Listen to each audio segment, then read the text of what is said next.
ഇന്നത്തെ റെസിപ്പി വെറും 10 മിനിറ്റിൽ നമ്മളെ വീട്ടിൽ എപ്പോഴും ഉണ്ടാകുന്ന സാധനങ്ങൾ വെച്ചിട്ട് ഉണ്ടാക്കാൻ പറ്റിയ ഒരു അടിപൊളി ദീപാവലി സ്വീറ്റാണ് കേട്ടോ. വളരെ പെട്ടെന്ന് ഉണ്ടാക്കാം. അപ്പോൾ നമുക്കിതെങ്ങനെയാണ് ഉണ്ടാക്കാൻ നോക്കിയിട്ട് വരാം. അതിന് വേണ്ടിയിട്ട് ഒരു പാൻ ചൂടാക്കിയിട്ടുണ്ട്. അതിലേക്കൊരു 3 ടീസ്പൂണ് നെയ്യ് ഒഴിച്ചു കൊടുത്തിട്ടുണ്ട്. ഇനി ഈ നെയ്യ് ഒന്ന് നന്നായിട്ട് ചൂടായിട്ട് വരണം. അപ്പോൾ നമുക്ക് 1 കപ്പ് കടലമാവ് ചേർത്ത് കൊടുക്കാം. അതിന് ഈ നെയ്യിൽ നന്നായിട്ട് മിക്സ് ചെയ്ത് നല്ലോണം ഒന്ന് വറുത്തെടുക്കണം കേട്ടോ.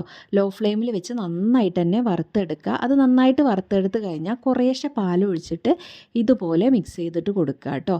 നന്നായിട്ട് മിക്സ് ചെയ്തെടുക്കുക. കട്ടകളൊന്നും ഇല്ലാണ്ട് ഒരു മാവ് പരുവത്തിൽ നന്നായിട്ട് മിക്സ് ചെയ്തെടുക്കുക കേട്ടോ. പിന്നെ അതൊന്ന് ഡ്രൈ ആയിട്ട് വരുമ്പോൾ അതിലേക്ക് നമുക്ക് ഏലക്കായ പൊടിച്ചത് ചേർത്ത് കൊടുക്കാം.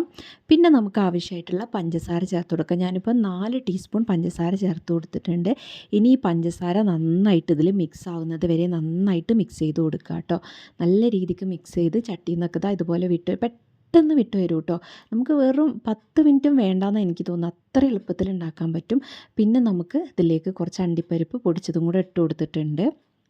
നിങ്ങൾക്കിനി ഉണക്കമുന്തിരി വേണമെങ്കിൽ അതും ഇട്ട് കൊടുക്കാം കേട്ടോ. എന്നിട്ട് നമ്മളിതിനെ വേറൊരു പാത്രത്തിലേക്ക് മാറ്റിയിട്ടുണ്ട്. ഇനി ഇതിനെ നിങ്ങൾക്ക് ഇങ്ങനെ തന്നെ വെച്ച് ഒന്ന് തണുക്കുമ്പോൾ ഒന്ന് ഇളക്കി കൊടുക്കുകയാണെങ്കിൽ ഇതിങ്ങനെ പൊടിഞ്ഞു വരും. അപ്പോൾ നിങ്ങൾക്ക് സ്പൂണായിട്ട് കോരി തിന്നണമെങ്കിൽ അങ്ങനെ തിന്നാം.